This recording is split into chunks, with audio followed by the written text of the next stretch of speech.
Kita malam ini mau diskusi lagi, membicarakan hal-hal penting ya, yang eh, mungkin bisa membantu kita dalam kita menjalani hidup sehari-hari ya.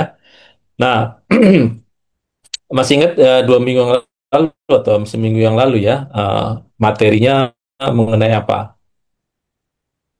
Ya, jadi kalau kita ingat sebelumnya kita belajar dari pengkhotbah ya. Nah, saya lagi tertarik dengan apa yang diajarkan pengkhotbah, bahwa ternyata sejak dulu orang itu ya mencari makna kehidupan ya. Nah, eh, Bapak Ibu semua, saudara semua, satu-satunya makhluk ya yang berbeda ya yang ada di muka bumi adalah manusia dibanding yang lain. Nah, apa yang paling membedakan? Nah, ini mungkin mulai pertanyaan dulu.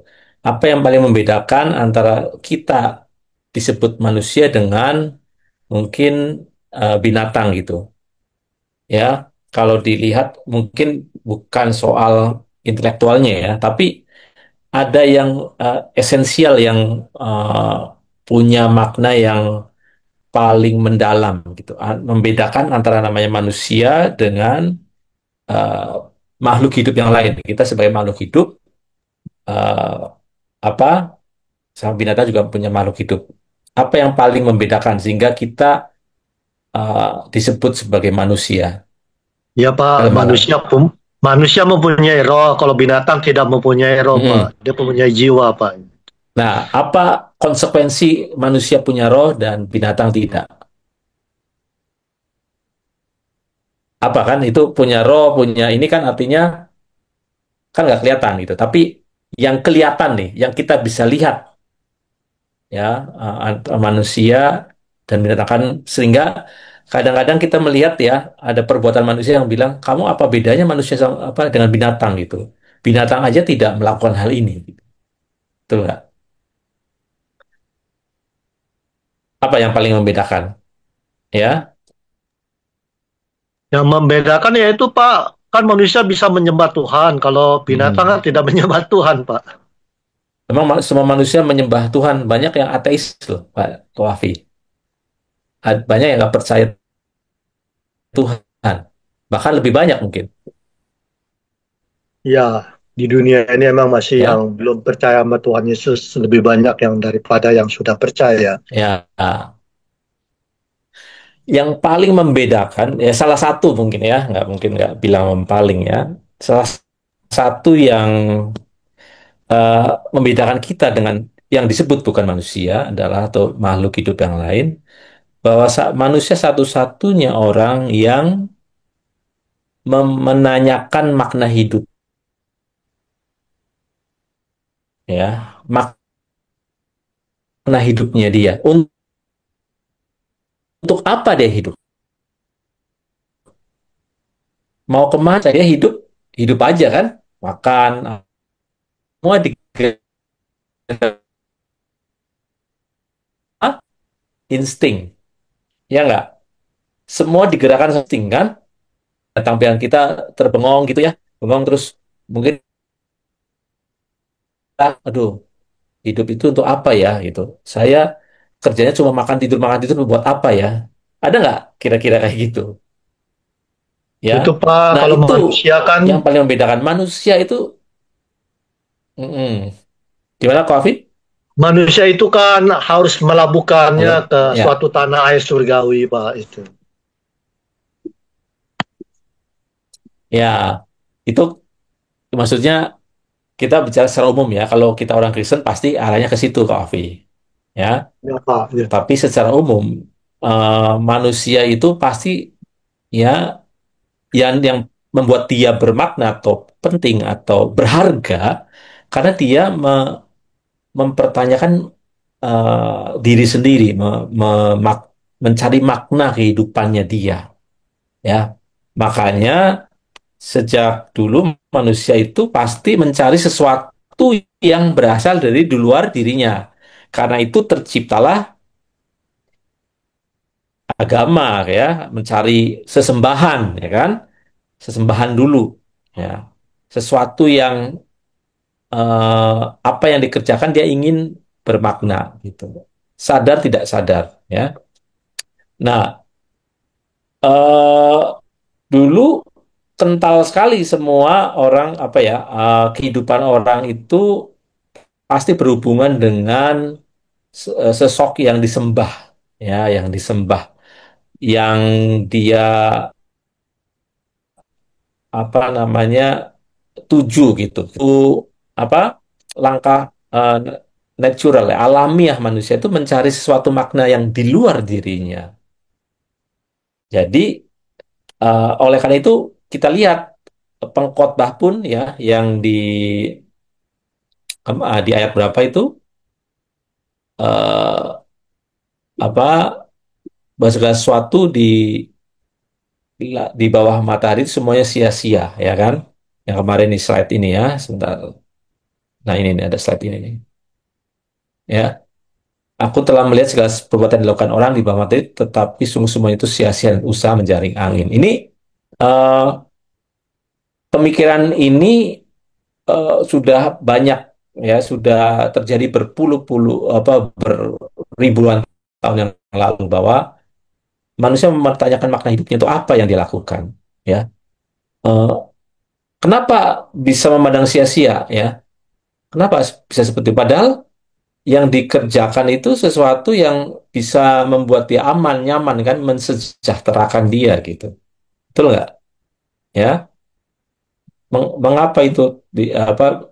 Mengapa bisa sia-sia? Bahkan eh, Raja Salomo yang punya segala hal, ya, punya banyak harta gitu ya, yang paling kaya, paling bijaksana, mengatakan ini kan perkataan dari Salomo ya, bahwa apa yang dilakukan orang di bawah matahari semuanya sia-sia, seperti usaha menjaring angin ya. Kenapa? Kenapa Raja Salomo yang besar, yang punya banyak hal itu mengatakan ini? Nah, ini mungkin kita pernah dengar ya, tapi seringkali kita lupa bahwa ya ada kondisi sekarang ini ya, itu bisa menggeser kita, itu tidak lagi mencari makna kehidupan, ya, tidak lagi mencari sesuatu yang penting gitu. Terjebak oleh rutinitas ya kan, terjebak oleh natur kita yang mungkin survival ya, untuk bertahan hidup, untuk mungkin mencari stabilitas, mencari posisi dan seterusnya. Nah, kalau kita melakukan itu, jangan-jangan kita itu mirip atau mencontoh sifat makhluk hidup yang lain ya, yang binatang itu seperti ada sifat seperti itu, yang itu nggak boleh kita sampai hilang itu, karena kalau kita hilang, kita tidak mencari makna hidup, kita secara esensi ya tidak berbeda dengan makhluk hidup yang lain. Nah, itu yang saya melihat. Jadi kesia-siaan hidup yang digaungkan Raja Salomo itu eh, mungkin itu secara tidak sadar kita melakukan itu ya, kita melakukan hal yang sia-sia. Nah, ada yang punya pemikiran atau jawaban kenapa Raja Salomo mengatakan ini ya, apa yang dilakukan di bawah matahari itu sia-sia. Jadi apapun yang dikerjakan itu sia-sia gitu. Dan apakah sekarang terjadi sampai sekarang bahwa banyak yang dilakukan manusia pada akhirnya sia-sia? Nah, ada yang mau ini? Ya, Eh, dari saya Pak Anton, Ya, ya di bawah matahari ini sia-sia kalau segala sesuatu yang dilakukan itu tanpa di luar Tuhan atau tanpa kehadiran Allah dalam hidup ini. Kalau Paulus berkata bahwa eh, kalau segala sesuatu tidak dalam persekutuan dengan Allah maka semuanya sia-sia. hmm. Jika tidak bersentuhan dengan Allah atau tidak mengenal Allah ya. Kalau tidak ada pengenalan akan Allah, akan menjadi sia-sia.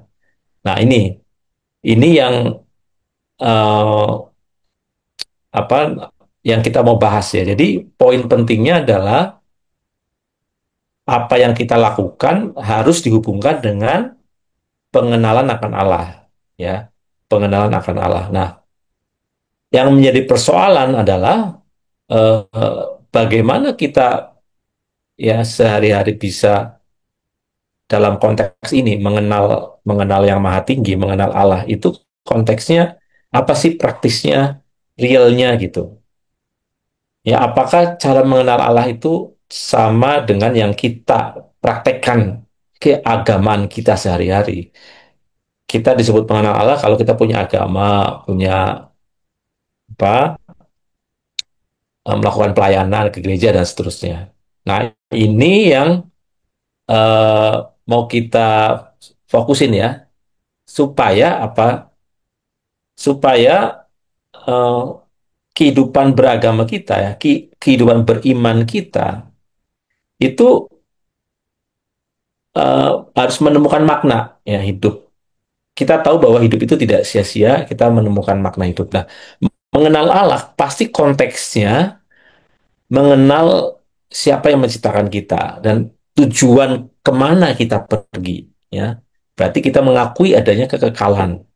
Kita mengakui bahwa ada kehidupan lain ya yang di bumi ini. Nah, jadi satu langkah pertama memastikan hidup tidak sia-sia menurut saya adalah kita punya pemikiran ya, kita mempertanyakan makna hidup itu ya dengan kembali mencari Tuhan, mencari siapa yang menciptakan kita, siapa yang mau kita tuju. Nah, persoalannya adalah bagaimana kita bisa mencapai itu, bagaimana kita bisa mengenal Allah di praktek sehari-hari. Nah, saya mau fokus ya satu hal yang harusnya kita ingat terus setiap hari gitu, bahwa salah satu cara mengenal Allah adalah dengan cara mengenal diri kita sendiri. Nah, ini yang kemarin ada ini ya, sorry. Nah, di salah satu pengkhotbah juga, orang yang sabar melebihi seorang pahlawan, orang yang menguasai dirinya melebihi orang yang merebut kota. Jadi gini, me- kita bicara mengenal Allah, mengenal Sang Pencipta, mengenal pribadi agung itu, tanpa punya efek, punya konsekuensi atau punya akibat dengan pengenalan diri sendiri yang mendalam itu sia-sia gitu. Ini kayak poin ya. Kalau kita bicara bahwa saya mengenal Allah, saya tahu saya dekat dengan Allah, tapi kita tidak mengenal diri kita, itu ada something wrong ya. Artinya pengenalan akan Allah kita tidak mendalam, hanya di permukaan, sehingga mengenal diri sendiri pun adalah mengenal yang permukaan. Ini apa kebijaksanaan orang zaman dulu pun menyadari nih sebelum ada Roh Kudus dicurahkan ya. Ini kan orang-orang yang hidup di zaman Perjanjian Lama, orang bijaksana di zaman Perjanjian Lama tuh tahu bahwa orang yang menguasai dirinya itulah pemenang, itulah pahlawan. Itu akan melebihi semua orang yang uh, bisa mengalahkan ya, memenangkan peperangan.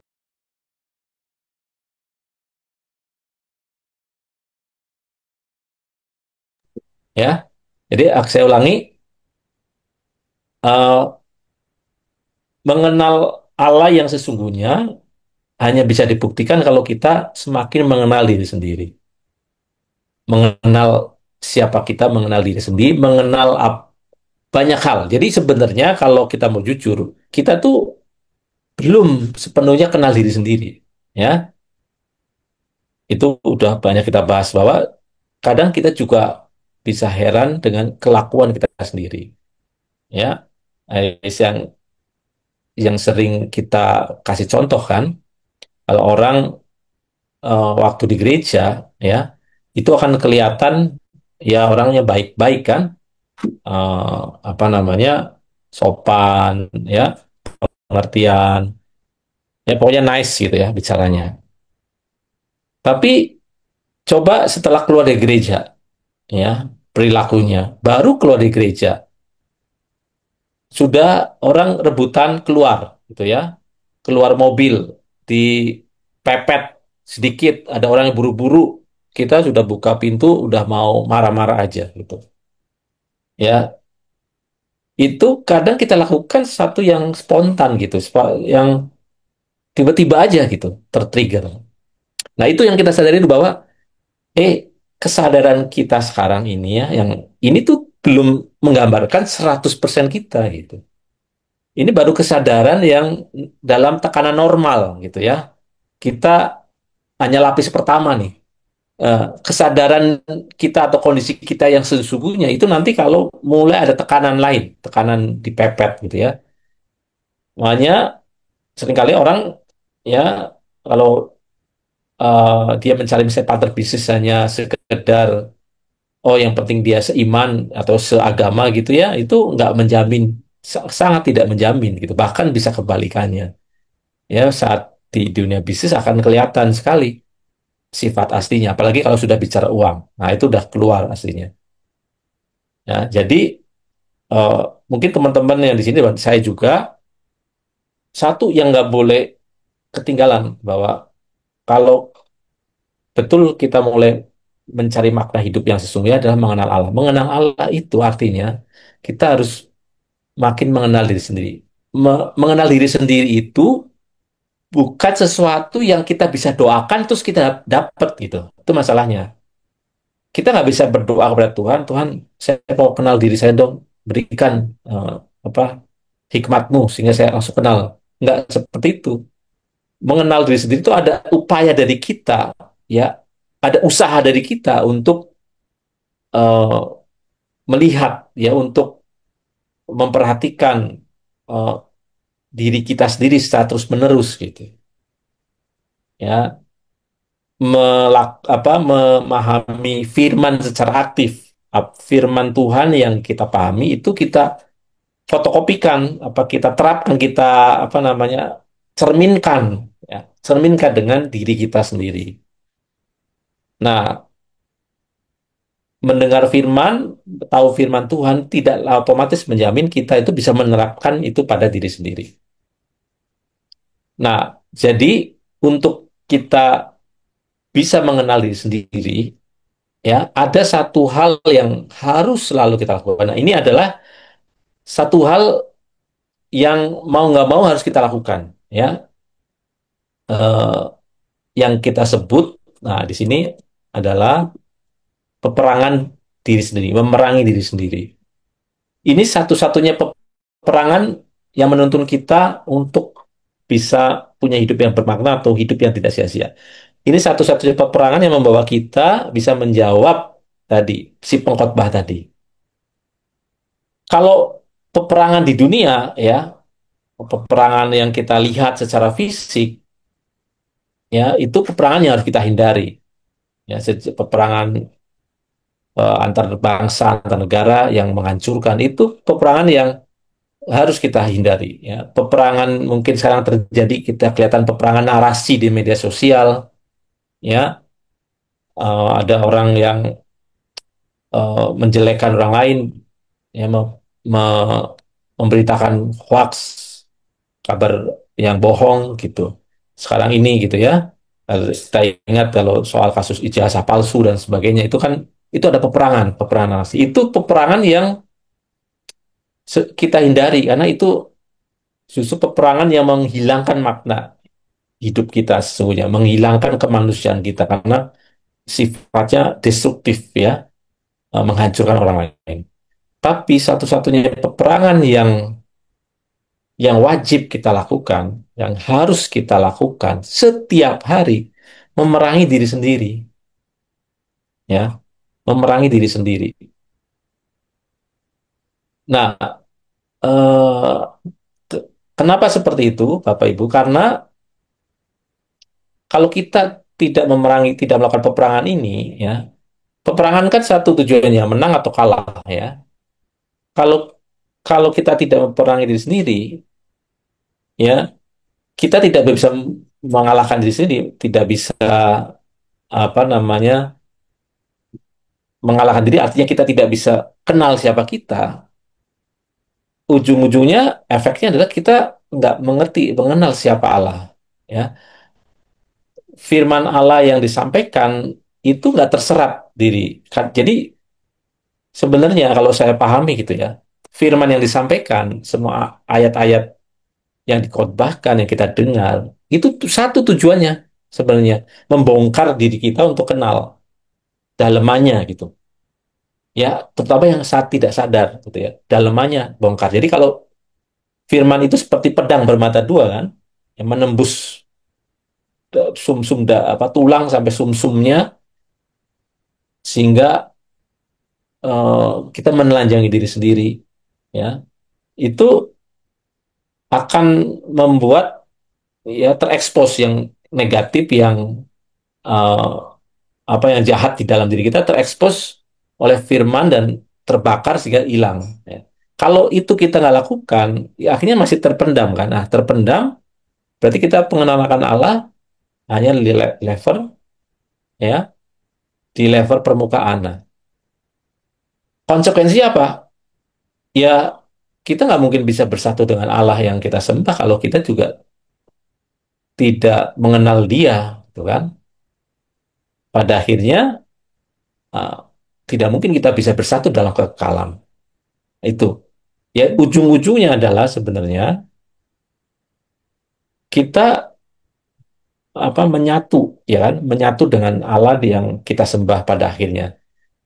Nah, kita nggak perlu rumit rumit seperti apa ya, tapi cukup dengan selalu memikirkan uh, apa yang di dalam diri kita, peperangan yang di dalam diri kita. Itu eh, apa ya? Hal yang harus kita lakukan setiap hari, ya.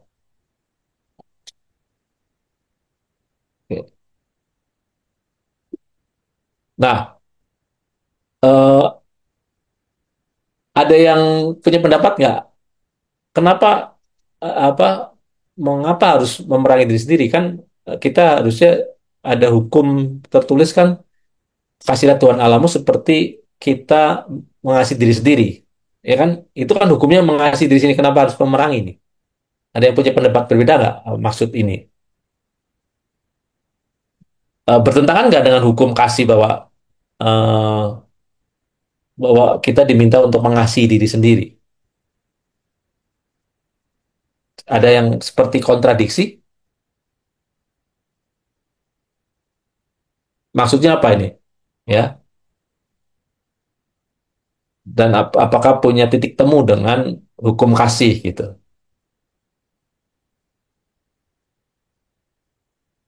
Ada?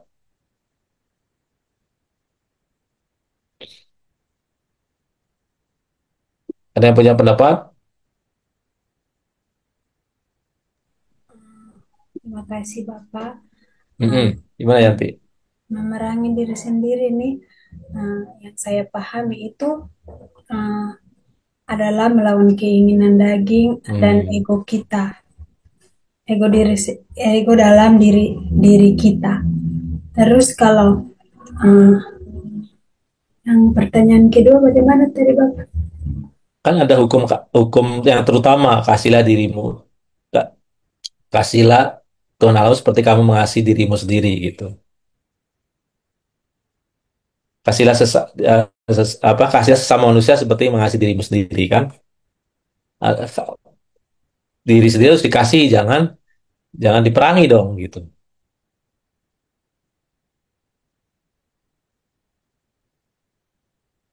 Nah, gimana tuh? Kayak seperti bertentangan. Tapi ya itu udah benar.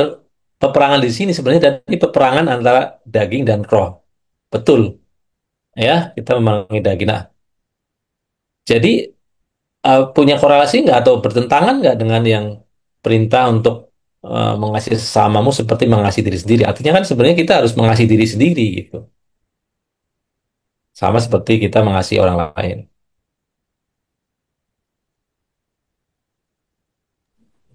Ah, Kalau menurut saya tidak bertentangan, tetapi Gimana tuh? uh, karena kita mengasihi diri kita sehingga kita tidak mau untuk memanjakan hawa nafsu kita atau kita mau memelihara jiwa kita agar tetap hidup dalam kebenaran. Kita mengasihi diri sendiri itu artinya kita harus eh, Tidak memanjakan hawa tidak nafsu. menyakan hawa nafsu ya, tapi mau melakukan kebenaran gitu Ya, ya. Ya. Jadi konsepnya atau supaya ini nggak bertentangan adalah tergantung dari maksud namanya mengasihi diri, betul nggak? Ya kan? Ya maksudnya mengasihi diri. Kalau kita makna mengasihi diri adalah menyenangkan hawa nafsu kita, daging kita, ya itu akan seperti bertentangan gitu.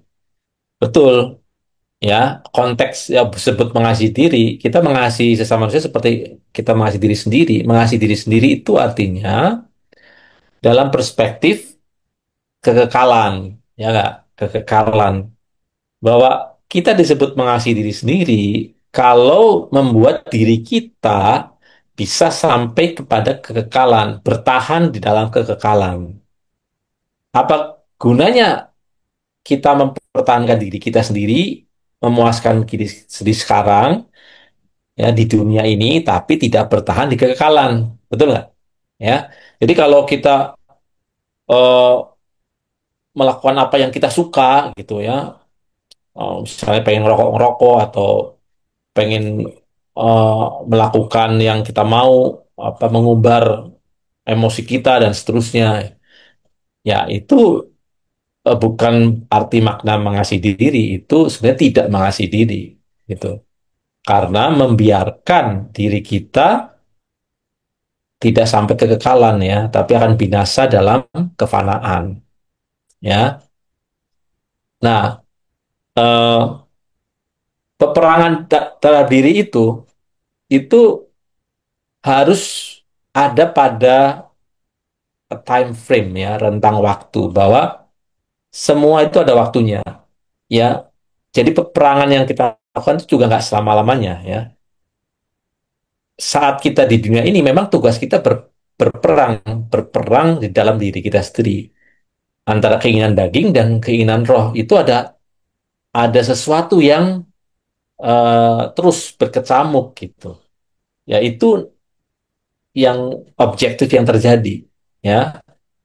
Nah, jadi saat ini perspektif jam pasir ini ya bisa kita ingat terus ya dalam konteks peperangan. Maksudnya begini, kalau kita merasa apa letih, lesu ya, apa capek gitu dengan diri kita sendiri yang kalah terus misalnya dalam pergumulan melawan dosa, ya ingat di sini bahwa itu tidak akan selama-lamanya.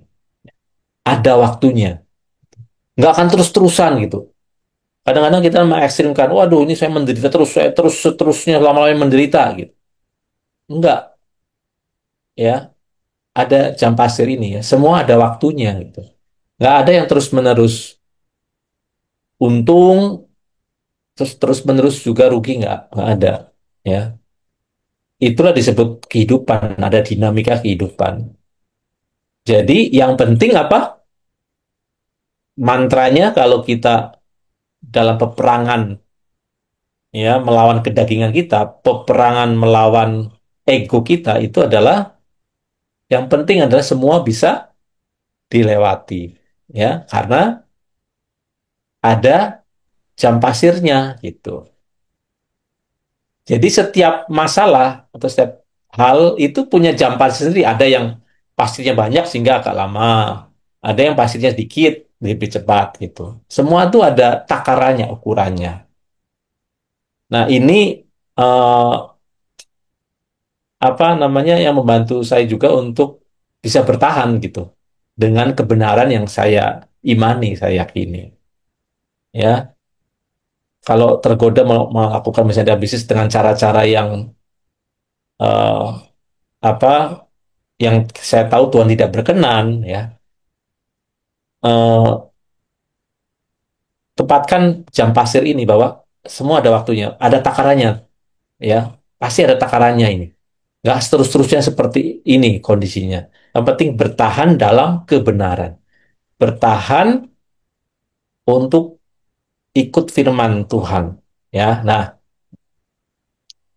walaupun di permukaan itu kelihatan apa namanya kita kalah, kita apa ya secara duniawi itu ya pokoknya kalah lah, nggak berprestasi, nggak apa ya.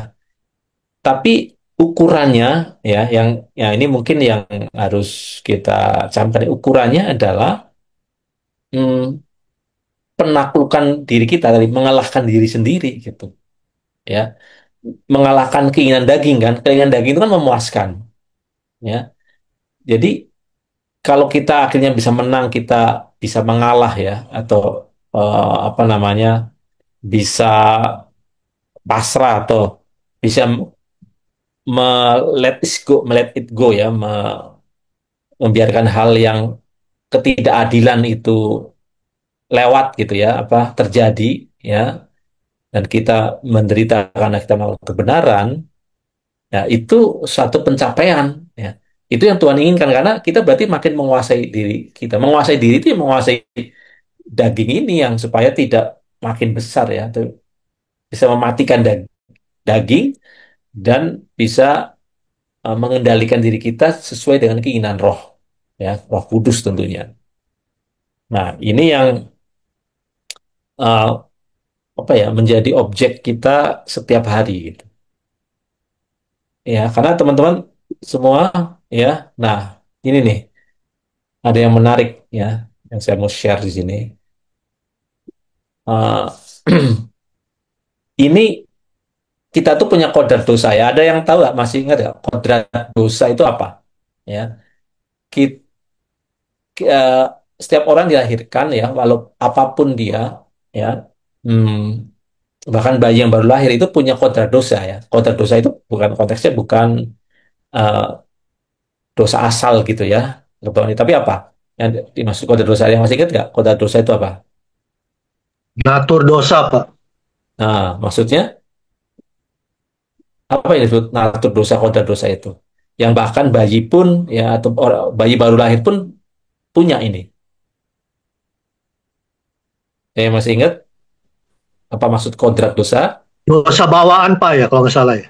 Ya, maksudnya apa? Apakah dosa kita punya dosa walaupun kita nggak ngerjain apa melakukan apa-apa? Ah, kodrat dosa itu ah, adalah sifat keberdosaan yang melekat dalam diri sejak kita lahir. Keberdosaan tuh maksudnya? Maksudnya ah, sifat atau potensi dosa yang melekat dalam diri manusia sejak manusia itu lahir. Apa tuh? Melekat dalam diri apa? Maksudnya melekat itu. Berarti itu bukan sesuatu yang kita lakukan ya. Melekat itu maksudnya gimana? Ganti. Cenderung berbuat dosa. Ya, cenderung berbuat, artinya cenderung cenderung meleset ya.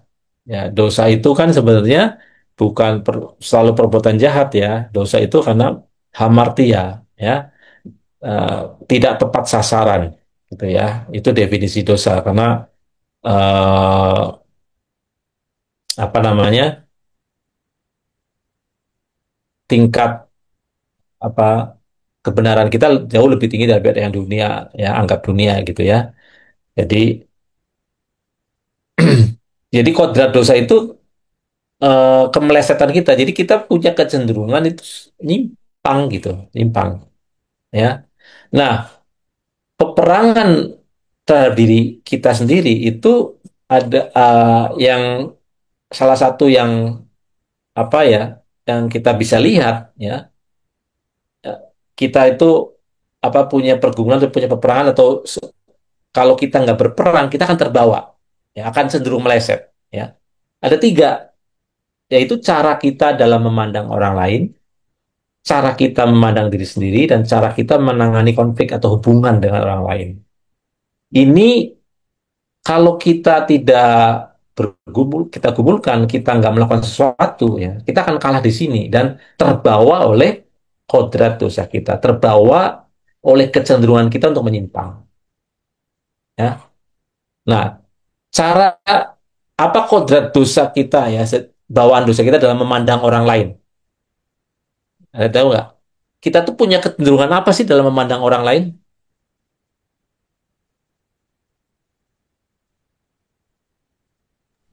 Iri. Ada iri hati, Pak. Heeh, iri hati, memandang orang iri hati, ya. Terus gimana lagi? Cara kita itu ini kan ada kaca pembesar, ya. Itu maknanya apa? Ini ikon makna ini. Melihat selumbar di mata orang lain tapi balok di mata nggak dilihat.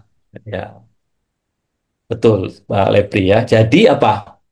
Cara kita memandang orang lain, ya, kecenderungan kita itu nggak diajarin siapapun, ya. Tapi kita kalau nggak ada pendidikan, nggak ada firman kebenaran, kita memandang orang lain itu seperti pakai kaca pembesar, membesar-besarkan kesalahan, kekurangan orang lain itu. Yang kecil dibesar-besarkan, ya. Ini adalah simbol apa? Kita dalam hal menghakimi, sikap menghakimi, mengkritik, mencari-cari kesalahan. Betul nggak? Ya, ini kita tuh selalu pakai kaca pembesar gitu. Ya, betul. Perumpamaan Tuhan Yesus itu seperti yang tadi Pak Lepri katakan, selumbar di apa di di Mata sana, saudaramu. ya, selumbar di sana di seberang lautan tuh nampak, tapi balok di matamu nggak kelihatan nih. Balok kayak gini nggak kelihatan sih. Ya, balok di depan mata nggak kelihatan, ya. Tapi yang jauh gitu, ya. Kenapa yang jauh? Dia pakai ini kayak keran kan, pakai teropong gitu, macam besar teropong, jadi kelihatan gitu. Ya, kalau diri sendiri itu matanya dicopot, nggak punya mata, jadi nggak bisa ngelihat gitu. Ya, nah, ini betul nggak? Ini kecenderungan kita dalam memandang orang lain. Ya, eh, sifat yang kita lihat apa? Bergosip, ya kan, cepat menuduh, merasa paling benar, lebih benar dari orang lain. Ya, di Matius 7, ini yang soal selumbar di seberang lautan nampak. Ya, nah ini apa namanya, peperangan yang harus kita lakukan. Nah, tips praktisnya ini, bagaimana kita bisa memenangkan peperangan ini, ya, Eh, supaya kita tidak pakai kaca pembesar, tidak, ya, apa, membesar-besarkan kesalahan kekurangan orang lain. Ada yang punya pengalaman nggak? Ini benar nggak? Kita kecenderungannya seperti ini atau enggak? Di teman-teman di Zoom sudah, oh enggak, kita nggak pakai kaca pembesar gitu, ya. Harusnya kan dibalik kan, kalau ke orang lain kita nggak usah ngeliat gitu kan. Eh, Matanya biasa aja. Kalau ke diri sendiri baru pakai Microsoft gitu, pakai lensa. Ada punya pendapat nggak? Betul nggak ini cara kita memandang orang lain?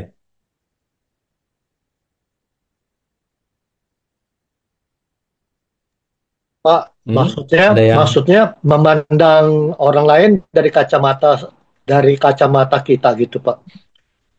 ya, kita punya memandang atau melihat orang itu dengan kaca pembesar, artinya kita lebih sadar akan kesalahan orang lain, memperbesar-besar kesalahan orang lain dibanding diri kita sendiri. Jadi kita Oh, cepat cepat melihat kesalahan orang lain. biasanya begitu, Pak. Biasanya Betul, emang betul nggak? biasanya Hmm. kita manusia cenderung begitu, Pak. Iya, iya, betul, Pak. Jadi kesalahan orang lain itu kita lihat sangat besar. Tapi kita tidak melihat diri kita juga mempunyai salah yang besar juga, Pak. Begitu, menurut saya ya, Hmm. Pak.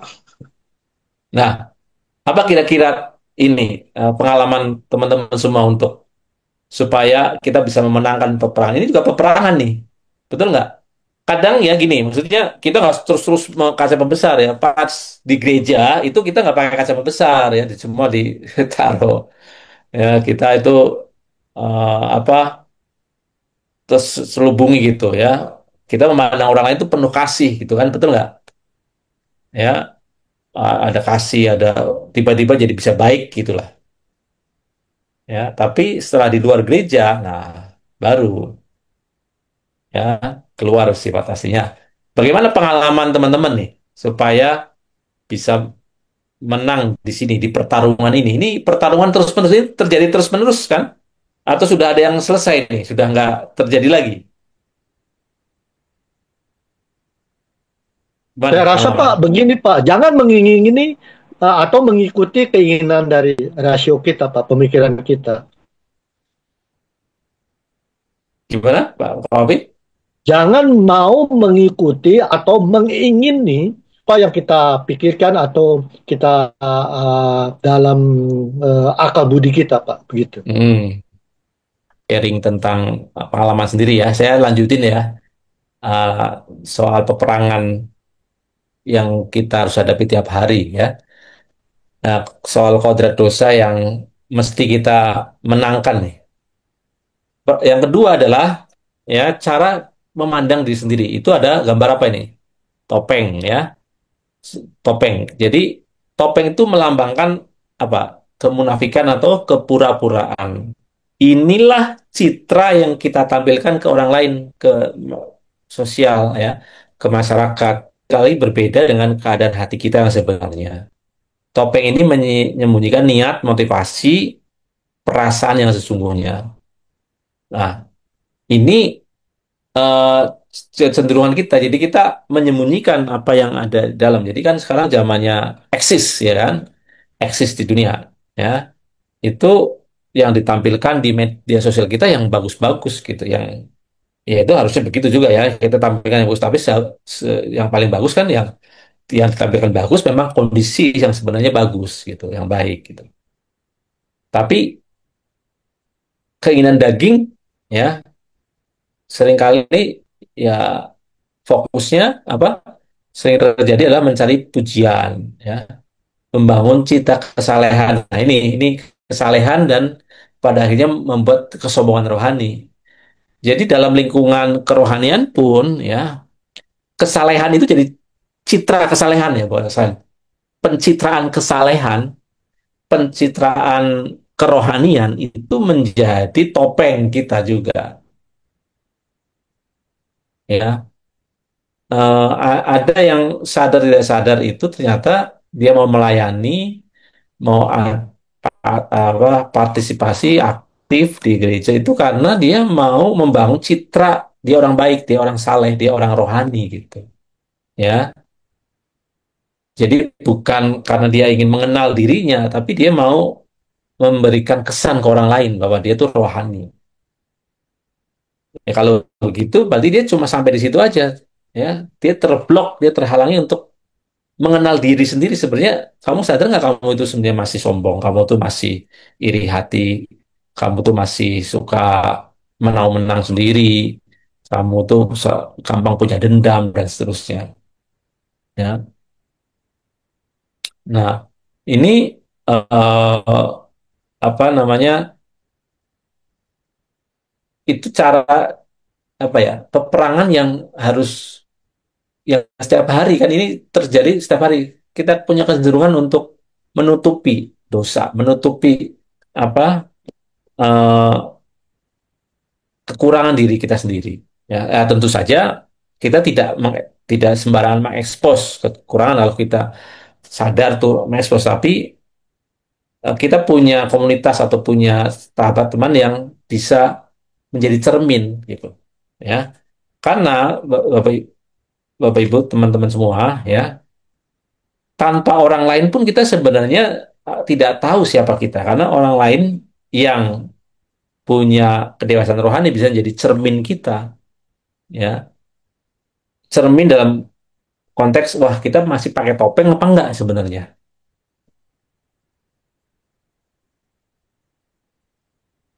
Karena kalau kita tidak punya sahabat, teman, atau sosok ya yang kita bisa interaksi ya, itu kita nggak seperti nggak punya cermin gitu.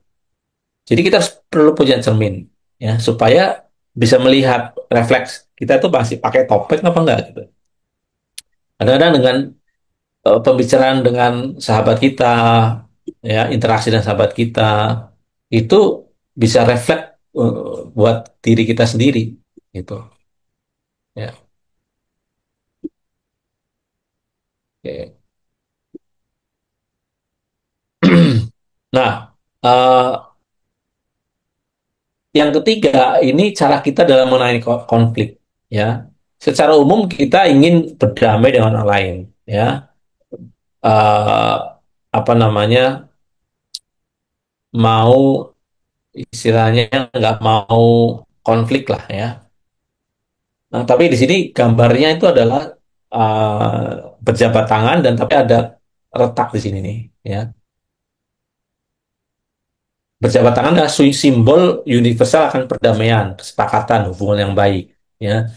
Tapi keretakan di sini itu melambangkan adanya konflik. Jadi eh, kita kadang maunya memang berdamai gitu ya, tapi tidak seutuhnya sepenuhnya ya. Ada sesuatu yang disembunyikan dalamnya ya. Eh, jadi kita tidak tidak full ya melihat kepentingan orang lain. Nah, sebenarnya dia mau berjabat tangan itu juga tetap melihat kepentingannya dia diri sendiri. Ya, peperangan itu terkait dengan tadi keinginan daging. Contohnya gimana kita punya kecenderungan mempertahankan gengsi, ya, tidak mau mengampuni. Artinya kalaupun mau mengampuni ya yang kelihatan aja, tapi kelihatan mau berdamai, tapi sebenarnya pemikiran lain gitu ya. Dalam hatinya bilang awas loh kamu nanti kalau sudah waktunya gitu. Tapi di depan orang dia mau berdamai. Ya. Nah, ini kecenderungan kita dalam membangun hubungan dengan orang lain, ya, dalam menghandle konflik. Karena kalau hubungan antar manusia itu pasti ada konflik. Nggak mungkin nggak ada konflik, ya. Konflik itu kan ada perbedaan, ya, cara pandang, cara kerja, ada perbedaan. Kalau ada perbedaan, pasti ada konflik. Nah, jadi di area ini, ya, ini peperangan kita untuk kita mengedepankan, ya, jalur damai, inisiatif damai dalam konteks itu sebenarnya mendahulukan kepentingan orang lain, seperti Paulus bilang, mendahulukan ya agenda kepentingan orang lain dibanding kepentingan diri sendiri. Itu eh, kita alami setiap hari, ya, karena kita tidak mungkin tidak berhubungan dengan orang lain. Nah, tiga area ini, ya, medan peperangan kita, ya, medan peperangan kita, ya, karena ya kalau kita nggak menyadari bahwa ini setiap hari kita berperang nih sebenarnya ya. Sebenarnya kalau kita nggak mau berperang, sebenarnya kita akan eh, kalah gitu. Akan pada posisi terbawa arus. Akhirnya tidak mengenal diri sendiri. Ya akhirnya pada akhirnya tidak mengenal Tuhan. Ya. Jadi peperangan ini kalau kita sadari bahwa kita dalam peperangan, nanti hal-hal yang kita alami itu menjadi kesempatan kita, ya, kesempatan kita untuk membuktikan bahwa kita memilih Tuhan dan bukan dunia. Nah, cara pandang kita atau hal yang harus kita miliki supaya kita bisa memenangkan peperangan ini apa? Adalah mindset, pola pikir, ya, tanamkan dalam benak kita pemikiran ini yang terdalam bahwa peperangan itu peperangan yang terjadi dalam diri kita, ya, itu hal yang alamiah yang memang sewajarnya terjadi buat orang-orang yang mencari Tuhan. Justru kalau ada peperangan batin seperti ini, ada konflik batin seperti ini, ada hal yang membuat kita tuh nggak damai sejahtera, itu kesempatan kita untuk memuliakan Tuhan. Itu kesempatan kita untuk menunjukkan kasih kita kepada Tuhan, bahwa kita di tengah perang ini memilih kebenaran yang diajarkan Tuhan, memilih kebenaran yang Tuhan peragakan sendiri, ya, memilih kekekalan, memilih hal yang lebih besar dari kita, ya, tidak memilih ego kita, daging kita, tapi memilih kebenaran yang dari Tuhan. Nah, jadi kalau kita punya mindset itu kesempatan, setiap satu kita bilang ini kesempatan, nah, kita akan lebih cenderung untuk sadar, wake up, dan mau memilih. Akhirnya, oke, tadi ya konsep waktu peperangan ini tidak akan selamanya. Jadi kalau tidak selama-lamanya, ya udah, saat ada kesempatan, ya, kita gunakan gitu, ya. Karena nanti suatu saat tidak akan ada kesempatan lagi. Nah, itu yang harus kita sadari, ya, bahwa kita mestinya waspada terhadap hal yang terjadi pada diri kita sekarang yang kelihatannya enak, kelihatannya tuh kita tenang, senang gitu, ya, tidak ada konflik apa-apa. Nah, itu kita justru waspada tuh.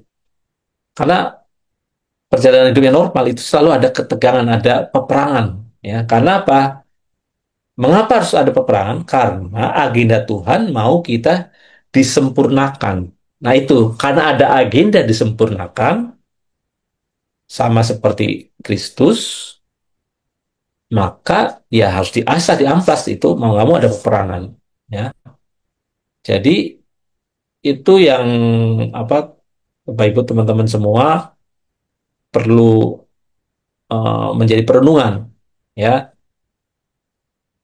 untuk bisa hidup tidak sia-sia. Itu betul, kita harus mengenal Allah. Mengenal Allah itu konkretnya adalah mengenal diri sendiri. Nah, itu tidak mudah, tidak gampang, ya, tidak mudah, dan itu pergumulan sepanjang hidup kita, ya, mengenal diri. Karena kadang diri kita itu ya, tricky, ya, curang gitu, ya, itu kodrat dosa itu benar-benar itu, ya, kadang-kadang kita dibodohi oleh diri sendiri.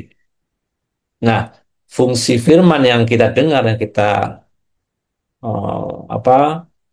apa renungkan itu untuk membongkar itu, ya, firman kebenaran itu akan membuat kita bebas, kan. Kebenaran akan memerdekakan kamu. Oke. Nah, itu apa namanya, mungkin dari saya. Jadi materi ini sebenarnya membawa kita untuk lebih konkret dalam mengenal Allah, ya. Mengenal Allah artinya kita harus makin mengenal diri sendiri, dan artinya kita setiap hari siap berperang, ya, berperang supaya kita memenangkan cara yang benar dalam memandang orang lain, cara yang benar dalam memandang diri sendiri, cara yang benar dalam menghandle hubungan dengan orang lain. Oke, ini itu dulu dari saya, Pak Lepri. Saya serahkan ke Pak Lepri dulu.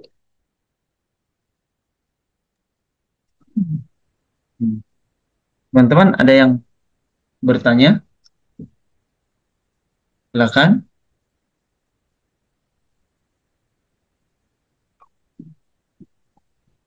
Memang pada umumnya Pak Antone, memang itu ngelihat diri kita sendiri benar tuh salah. Kita lebih mencolokin orang lain. Memang saya perhati itu semua gitu. Padahal dia salah loh. Begitu juga saya dibilang begitu, lu salah men. Orang kamu yang salah kok, yang lain orang saya bilang salah. Janji orang. Saya udah jalan, ditanya janji. Saya bilang di video call jalan. Totonya sampai sana dijual. Itu nyalain salah, nyalain saya. Padahal dia yang salah. Itu contoh konkret itu. Jauh-jauh mau lihat mobil gitu. Itu contohnya begitu. Masih salahin saya. Saya bilang setengah jam lagi sampai. Saya bilang, nggak, terus 15 menit sampai. Sampai sana dijual. Udah ada orang lihat. Dibilang begini, kan saya udah bilang. Ada matnya. Responnya Pak Daril gimana kalau menghadapi orang seperti itu? Ya udahlah, saya ya nggak bisa bilang apa-apa. Saya mau marah juga percuma. Saya bilang bikin pusing kepala. Ya udahlah, saya bilang itu. Saya bilang, kamu pikir sendiri aja lah. Kamu kan orang dagang udah lama.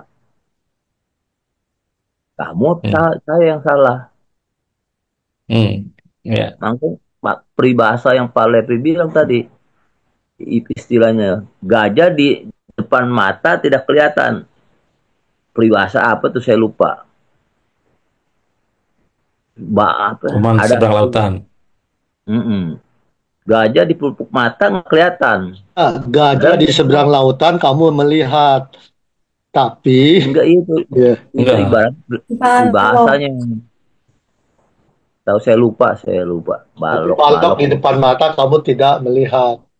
Lupa saya peribahasa Semut, itu. semut di seberang laut kamu lihat, tapi gajah depan mata nggak dilihat. Ah, itu. Yang kecil di jauh sana dilihat, tapi yang paling gede di kita itu nggak dilihat.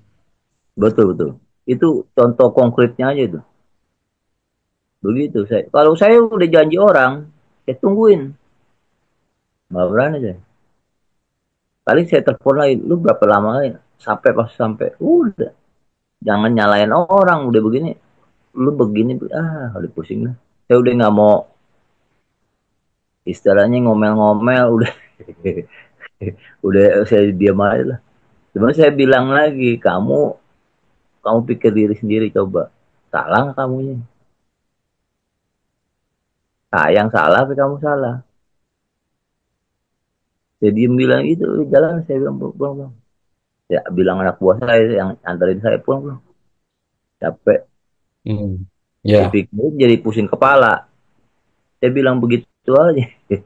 Ya, tapi dia minta maaf, Pak Panton, di WA. Hmm. Maafin men, sorry men. Cuman nggak boleh Ya begitu. udah. Ah. Di Ya, ngakuin maksudnya gini, Pak Daniel, kita kan tidak bisa mengontrol respon atau sifat orang ya. Yang paling penting adalah reaksi kita sendiri, nah, supaya tetap dalam koridor kebenaran itu. Kalau kita betul. istilahnya kan itu dicurangi atau dibohongin lah ya. Uh, Ya memang natural kita kalau jangankan dibohongin, nggak dibohongin aja kita maunya nggak mau disalahin gitu kan. Apalagi dibohongin, wah tambah nuduh orang gitu. Dia udah salahin kita. Itu ini Mm-mm. contohnya ini konkretnya aja. Iya, yang penting adalah respon kita sendiri, Pak Daniel. Respon Pak Danielnya gimana menghadapi kayak gitu, Enggak, ya. saya nggak marah-marah saya. Cuman saya Hmm. bilang, kamu kan udah lama, udah kenal saya lama. Kan saya bilang nyampe, kenapa di begituin, diaduin begitu. Akhirnya diminta maaf juga Pak Pantos di WA. 1 jam dia di WA. Saya bilang saya nggak perlu gituan lah. Saya bilang lu tetap salah. Kalau lu minta maaf ya udah, lu ngaku salah Hmm. berarti. Jangan orang disalahin. Saya bilang kalau lu Oke. salah salahin orang. Nggak Mm-mm. boleh. Ada ayatnya itu, Pak. Menarik ya. Jadi ini kan lagi dalam pembacaan kita 1 Korintus 6 ayat 7. Dibilang gini, adanya saja perkara di antara kamu yang seorang terhadap yang lain telah merupakan kekalahan bagi kamu. Mengapa kamu tidak lebih suka menderita ketidakadilan? Mengapakah kamu tidak lebih suka dirugikan? Hmm. Itu. Itu kena sekali itu. Jadi Jadi, muncul perkara ya, karena kita tidak mau menderita itu. hmm. Eh, ini responnya kalau kayak gitu kayak saya secara natural ya, secara alamiah, secara kodrat dosa itu kalau itu kan artinya diperlakukan tidak adil ya. Maunya kan kita marah atau nyalain orang lain kan, maunya eh, istilahnya tuh menuntut keadilan lah istilahnya. Tapi di situ di ayat firman Tuhan itu ya jelas-jelas bahwa eh, itu kesempatan ya, ini kesempatan Pak Daniel untuk menjaga hati, ya kan?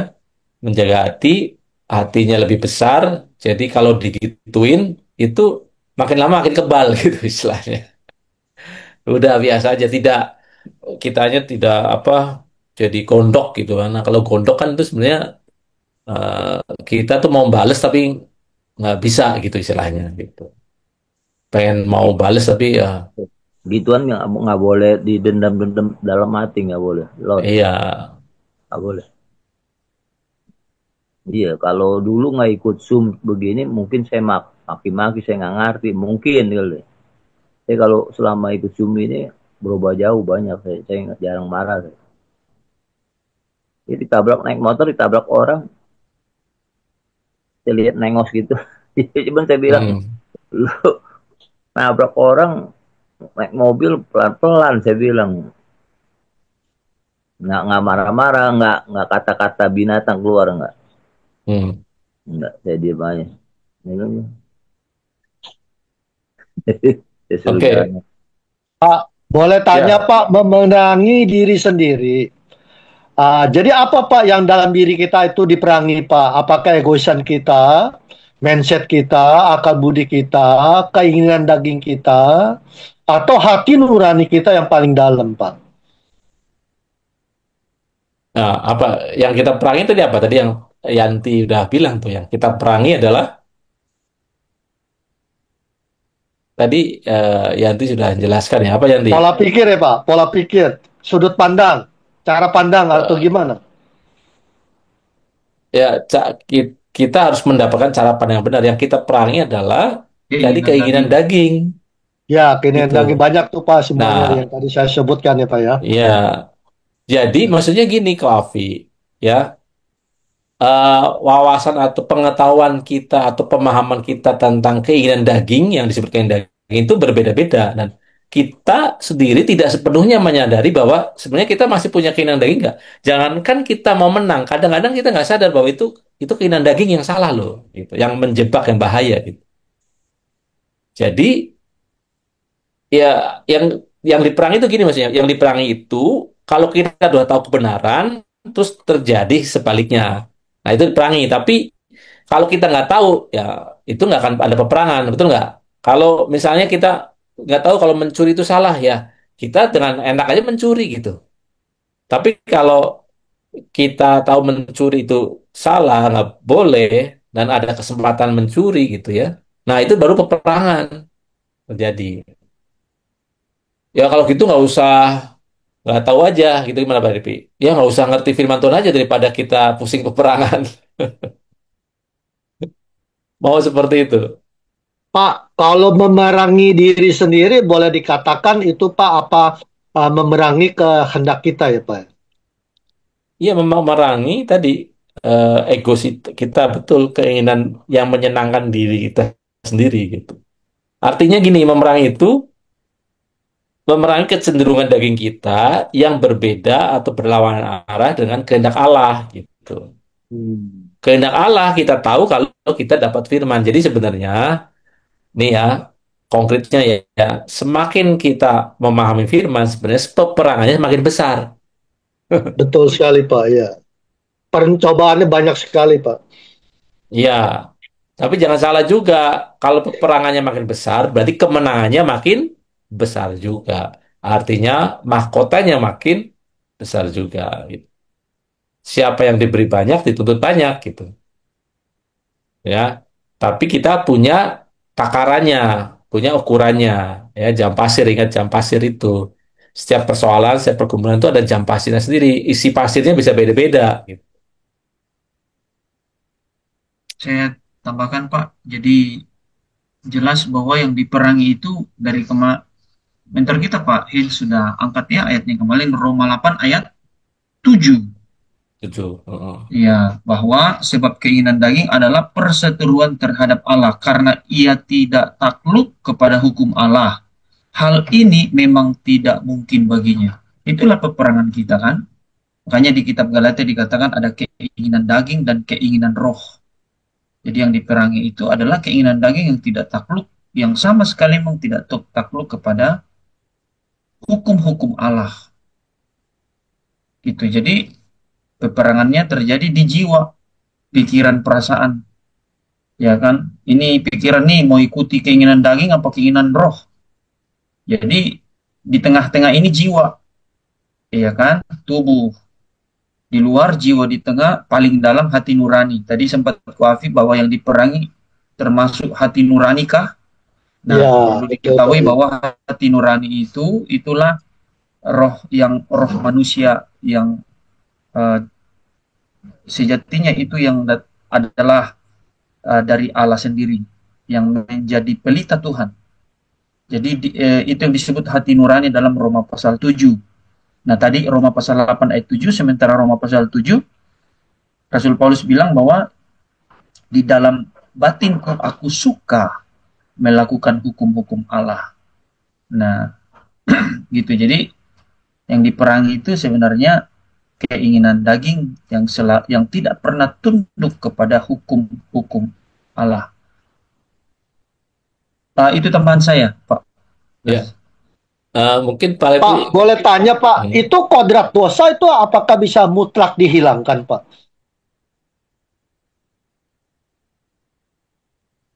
gimana itu? Kode dosa bisa dihilangkan? Nggak bisa, Wafi. Kita bisa hilangkan berbuat lagi kalau kita masih Sebab kita mengenakan tubuh yang masih duniawi ini, masih fana ini ya Pak. Jadi kodrat dosa itu tidak bisa dihilangkan. kita masih hidup di sini susah, Wafi. Masih kedagingan. Nggak bisa hilang. Ayatnya gini, bagi manusia itu mustahil, tapi bagi Allah tidak ada yang mustahil. Nah, betul betul. Buat kita kalau pakai usaha sendiri itu mustahil. Tapi kalau Allah yang memberi jalan, Allah yang memberi kekuatan, bisa. Karena itu ada Tuhan Yesus yang mencontohkan. Tuhan Yesus kan dalam bentuk manusia dan dia bisa mengalahkan kodrat dosa. Dan Tuhan Yesus mau kamu sama seperti aku, ikut teladanku. Jadi artinya apa? Artinya tuh bisa, Pak Kokawi. Kalau ngomong bisa nggak bisa ya, mungkin nggak mungkin, itu mungkin. Tapi tidak mudah. Mungkinnya karena apa? Kenapa Kokawi itu mungkin? Karena udah ada penebusan dosa oleh Tuhan Yesus dan ada Roh Kudus. Kalau nggak ada Roh Kudus, itu impossible. Jadi Jadi kalau Pak, walaupun Roh Kudus itu kita bersemayam di hati kita, tapi kan kodrat dosa itu masih belum hilang. ya memang nggak otomatis. Kita bisa Saya masih tambah ayat. melakukan dosa Pak, itu. Ya kan Pak? Iya. Ada ayatnya, Kofi. Iya itu, waktu itu Pak Hen kan bicara itu Pak. Iya. Saya tambahkan ayatnya. Jadi saya Silakan tambahkan Pak. ayatnya. Silakan Pak. Iya, iya. Kofi bisa buka juga di 2 Petrus pasalnya yang ke-1, mulai ayatnya yang ke-3. Ya, judulnya Panggilan dan Pilihan Allah. Ayat 3 bunyinya gini. Karena kuasa ilahinya telah menganugerahkan kepada kita segala sesuatu yang berguna untuk hidup yang saleh oleh pengenalan kita akan Dia yang telah memanggil kita oleh kuasanya yang mulia dan ajaib. Dengan jalan itu Ia telah menganugerahkan kepada kita janji-janji yang berharga dan yang sangat besar, supaya olehnya kamu boleh mengambil bagian dalam kodrat ilahi dan luput dari hawa nafsu duniawi yang membinasakan dunia. Berarti kita bisa menanggalkan kodrat dosa ini dengan mengenakan kodrat ilahi, tapi dengan jalan apa? Ayat 5. Justru karena itu kamu harus dengan sungguh-sungguh. Jadi kita harus dengan sungguh-sungguh berusaha untuk menambahkan kepada imanmu 1, kebajikan, dan kepada kebajikan pengetahuan, itu yang kedua, dan kepada pengetahuan penguasaan diri, itu yang ketiga, kepada penguasaan diri ketekunan, itu keempat, dan kepada ketekunan kesalehan, itu yang kelima, dan kepada kesalehan kasih akan saudara-saudara, 6, dan kepada kasih akan saudara-saudara kasih akan semua orang. Itu 7. Dengan jalan menambahkan 7 hal ini kepada iman kita. Sehingga kita dapat mengenakan kodrat ilahi. Kalau kita kenakan kodrat ilahi, otomatis kodrat dosa sudah tidak ada kuasanya. Ya, jadi Koafi kalau bicara mungkin itu mungkin karena sudah ada sarananya gitu, ada jalannya gitu. Ya, memang tujuannya kita ikut Tuhan Yesus, kita menjadi pengikut Yesus adalah supaya kita bisa menang terhadap kodrat dosa, yaitu dengan menggantikannya dengan kodrat ilahi. Ya, itu memang tujuannya kita selama di dunia itu. Gitu. Dan itu pasti bisa, jawabannya mungkin atau bisa ya, pasti mungkin atau bisa, tapi belum tentu. Karena di sini tergantung perjuangan kita sendiri gitu. Ya, menambahkan iman kepada kebajikan, pengetahuan, penguasaan diri, ketekunan, kesalehan, dan seterusnya itu adalah tanggung jawab kita. Ya, tanggung jawab kita sendiri.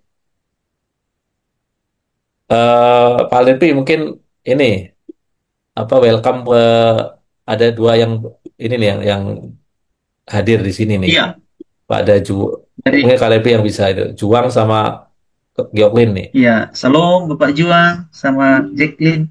Lin. Salam, salam kenal. Halo Juang, bisa open Eh, mic? Saya kan pernah ikut Pak Anton. Iya, Oh iya, jarang kamu. iya. Halo Juang. Salam Juang, Pak Juang. Oh, masih listening aja ya. Iya, Oke, nggak apa-apa. Nanti ini kita tiap hari ini, Juang, Senin sampai Jumat kalau bisa monitor.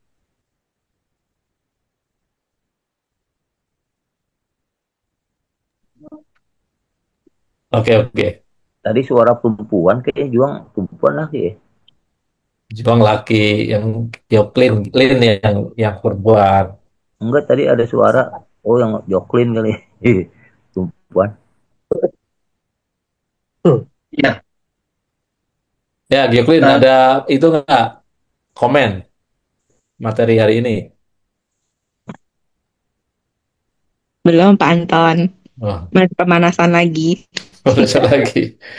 Ayo, tiap Kamis deh, Gioklin. Iya. Oke, itu. Tadi Ko Afi udah terjawab, Ko Afi. Iya Pak, yang tadi Pak Anton kasih penjelasan sama Pak Lepri juga kan kasih penjelasan juga. Oke, berarti kodrat dosa bisa dimatikan. Dimatikan. Kita ganti dengan kodrat ilahi Pak. Benar apa? Bukan diganti, dengan mengenakan kodrat Nah, ilahi. nah, mengenakannya. Iya, Dan dengan jalan menambahkan 7 hal tadi kepada iman kita. betul Pak. Oke. Ya. Memang tadi Pak Anton kan bilang juga nggak gampang gitu. Mesti melalui proses terus-menerus ya Pak ya. Seumur hidup, proses kita itu seumur hidup. Sampai meninggalkan kemah tubuh yang fana ini. Ya, intinya ini peperangan yang harus kita lakukan. Jadi eh, harus disadari bahwa ini memang bukan sesuatu yang mulus mudah gitu ya. Ada peperangan di depan kita ini semua.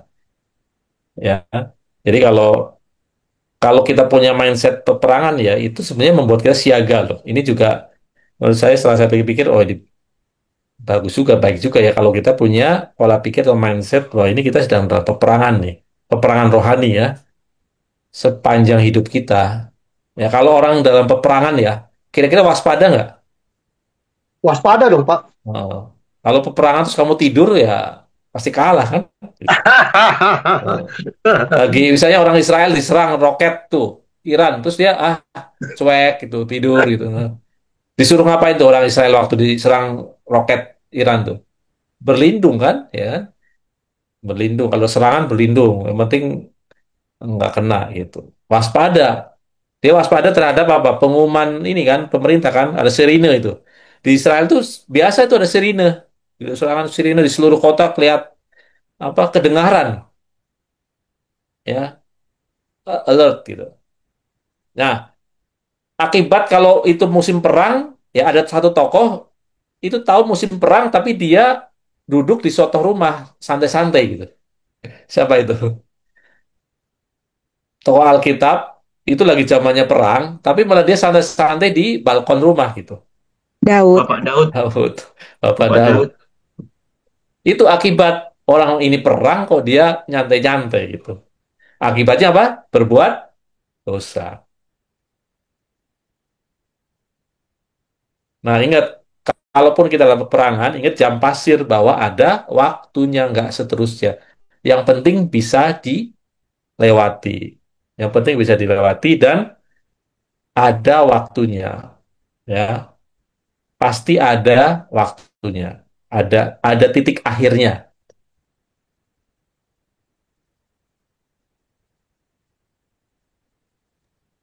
Amin. Oke, silakan Pak Levi tutup. Oke, mari Bapak Ibu, teman-teman kita tutup dalam doa.